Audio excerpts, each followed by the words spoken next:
What's going on, guys? Welcome back to the channel. As I walk through our shop with all these customer projects going on, this week we're gonna take a minute and we're gonna do something for ourselves.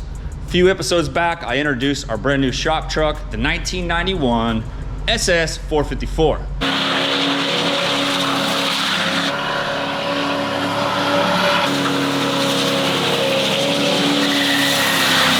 We asked all you guys what you thought we should do with the motor in this thing, and pretty much everybody thought we should keep the 454 true to its name, leave the 454 in this beast.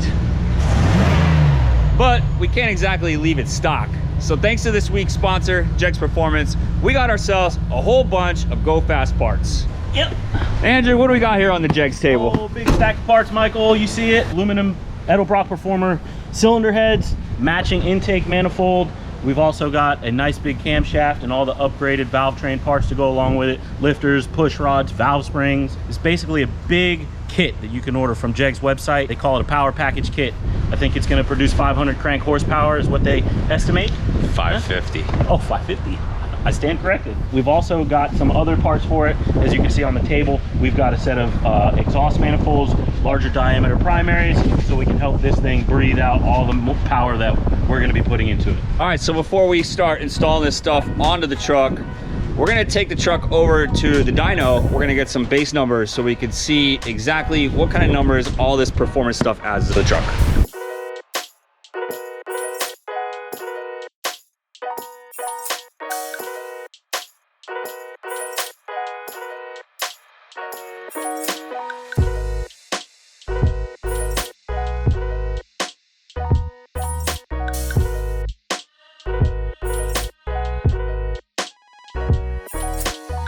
All right, so we got the 454 SS on the dyno over here at Blow By Racing, just to show you guys what this stock 454 is making.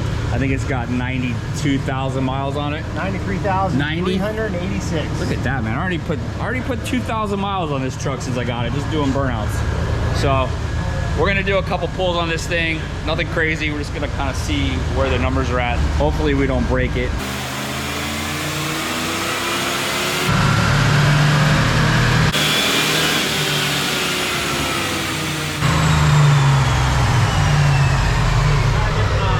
Run 186 horsepower.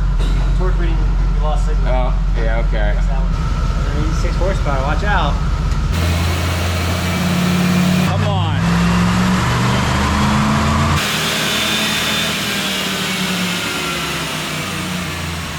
Says 182 horsepower, 242 foot-pounds of torque.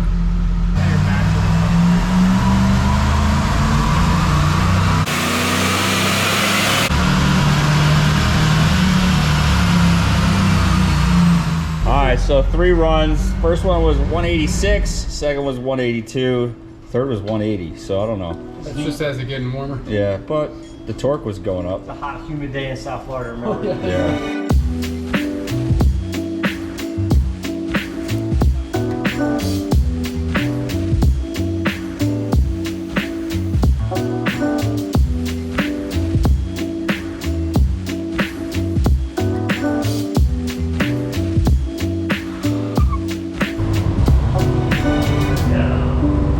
All right, guys, we got the 454 back in the shop, over from the dyno. We got our baseline numbers pulled, and boy, that wasn't all that exciting. Andrew? I didn't think they were going to be impressive.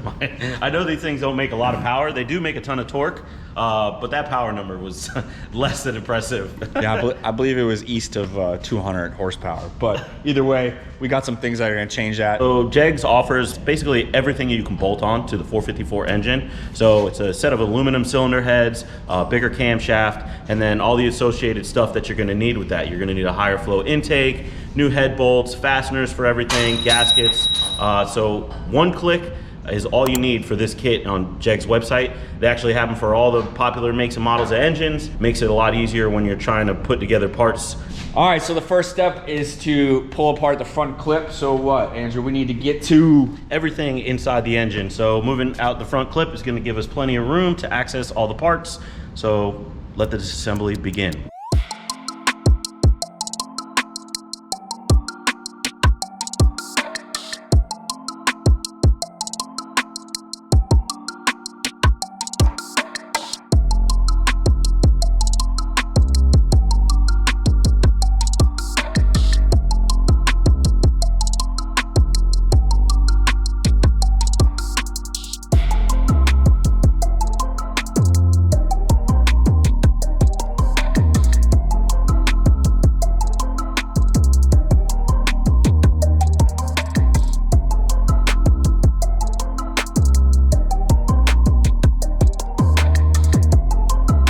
We got the front clip off the 454. It was a little bit of a hassle, but I'll tell you, it's gonna make installing the cam and all these other parts on the engine a whole lot easier. But before we get into that, let's talk about this week's sponsor, JEGS.com.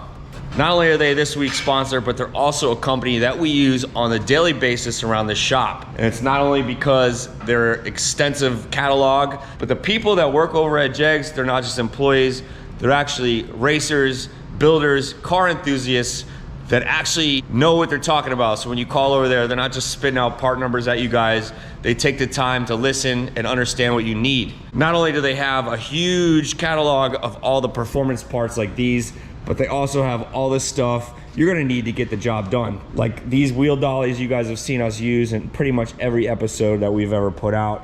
This transmission cart that's been floating around our shop, as well as this awesome floor jack. So right now, the people over at JEGS are gonna be hooking all of our viewers up. All you gotta do is text S2S to the number on your screen. They're gonna be giving you guys up to $100 off your next order. Go over to JEGS.com, soup up your car, save that money.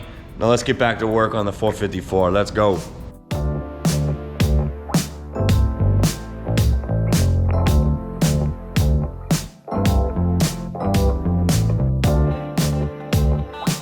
All right, making some progress here. We're getting some stuff taken off the block. A lot of stuff we're not gonna be using, like all this old nasty accessory drive. We do have a mid-mount accessory drive from Holley. We're gonna be getting rid of this mechanical fan, doing an electrical fan. My original plan was to just leave this motor as is and just let it sit and we'll just kind of add on to it. But now that I got the accessory drive off, just kind of looking at it, I just can't bolt all these new parts onto this block the way it sits, man. So we're gonna be pulling this thing out, cleaning her up, putting some fresh paint on it. That way we can kind of get to cross member and get all this stuff cleaned up as well. The goal here is to bring this 1991 454 with 93,000 miles on it back to its glory day. Trying to keep it as original as possible, obviously with a ton of upgrades. Next step is we're gonna go ahead and get the throttle body off. Gonna start pulling all this, some of this electrical stuff off, get the intake off so we could get our plate on there and go ahead and pluck this motor out.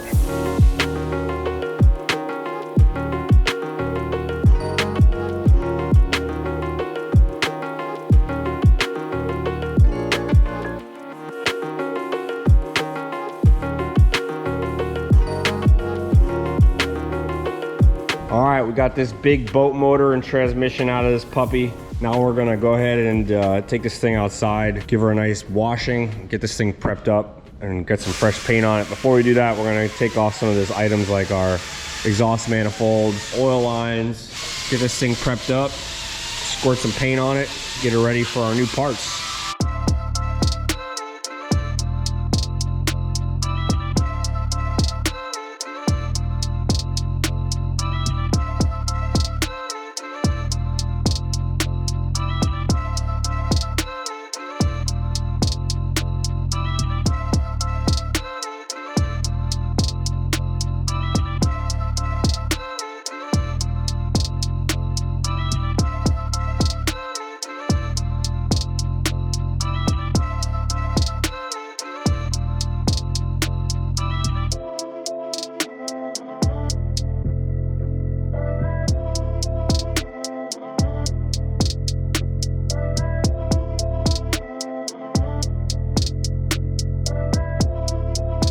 All right, now that we've got this short block all freshened up, it's still using all the stock rotating assembly, which is totally fine. We just went ahead and removed the cylinder heads, removed the oil pan, all the timing covers, and all the gasket material.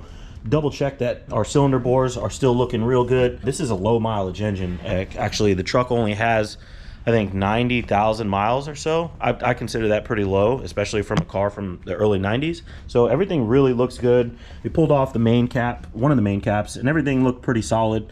Also, I pulled off a rod cap. Everything looked awesome. Our cylinder bores look really good. Still have plenty of the cross hatching, no scoring at all. So I'm really happy with the base that we're starting with here. We're gonna get started on assembling it. Everything is fresh and clean. So we've got our table full of parts from Edelbrock. So what we have here is an Edelbrock Performer RPM hydraulic roller camshaft. Decided to dish out the flat tappet camshaft that was originally in these vehicles for a roller. They're a lot more reliable. Anything nowadays with a pushrod style engine is going to come with a roller style lifter in it and camshaft, so that's the way we're going to go. It adds a little bit more reliability. We've also got a dual roller chain setup for the timing gears, and since our camshaft is pretty large, it's actually I think it's like 620 lift. We went ahead and ditched our stamped steel rockers, and we're upgrading to a nice aluminum style, and these are stud type on these cylinder heads as opposed to a bolt-in style on the original cylinder heads. Anything when you're going over, I'd say 500 lift on a camshaft, switching to a roller style rocker arm is ideal. Actually, I wouldn't say ideal, I'd say it's necessary. And our cylinder heads are right here. These things are massive. So these are our Edelbrock Performer cylinder heads, huge intake ports. These are a rectangle style port. I believe they're 110 cc volume on the chamber. With our stock cylinder head and stock gasket, we should be somewhere in about 9.5 to 1 compression ratio. So enough of me talking about the stuff that we got here. Let's start assembly. First thing I'm going to do is get this camshaft in.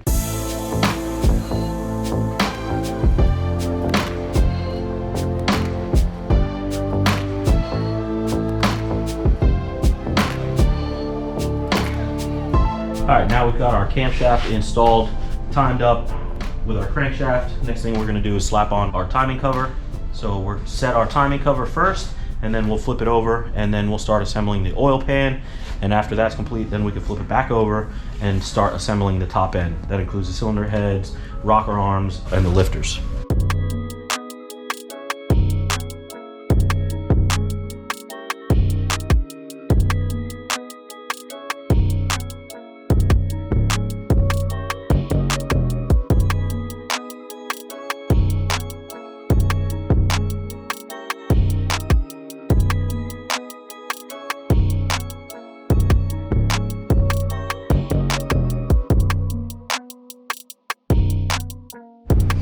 All right, first head is on and torqued to sequence. There's 4 different bolt lengths on here, as well as 2 different torque specs. On the outside, these are some short guys, and then everything on the inside is over 3 inches.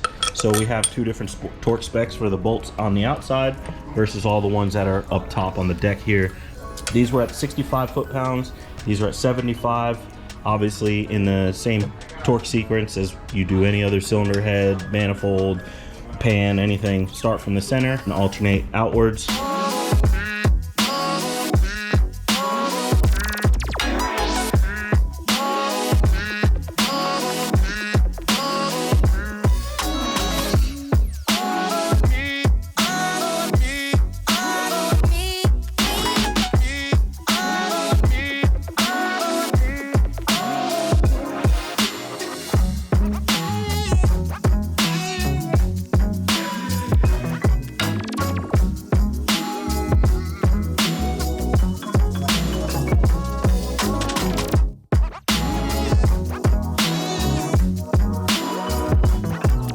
Cylinder heads are bolted on, push rods are installed, along with our lifters. We've got the rockers on top, and now we're gonna start setting our valve lash. I'm gonna work my way cylinder by cylinder, starting from number 1. With a hydraulic style lifter, you could do anywhere from a half a turn to add a small amount of preload onto the lifter so that it's not bottoming out as each valve event happens. All you have to do is put, for each cylinder, make sure that you're on your base circle of the camshaft. We'll start with our intake. As soon as you start to see the exhaust open, you'll know that your intake is on the base lobe of the cam. So that's when you can set your preload on your intake.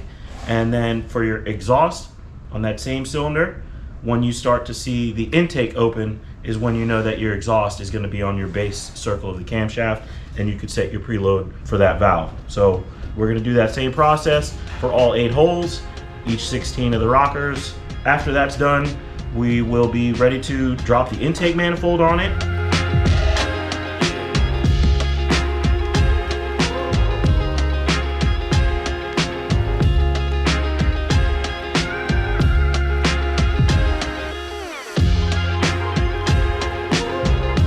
We've got the block all prepped up, painted. all the Edelbrock performance parts installed. This thing is ready to rock, minus a couple more covers and some small things here, but we'll be doing that further down the line on the next episode. We also have a bunch of stuff in the suspension department that's going to be happening. Mike, tell us about that stuff. That's right, man. While we have the engine out, we got the whole front clip off the truck.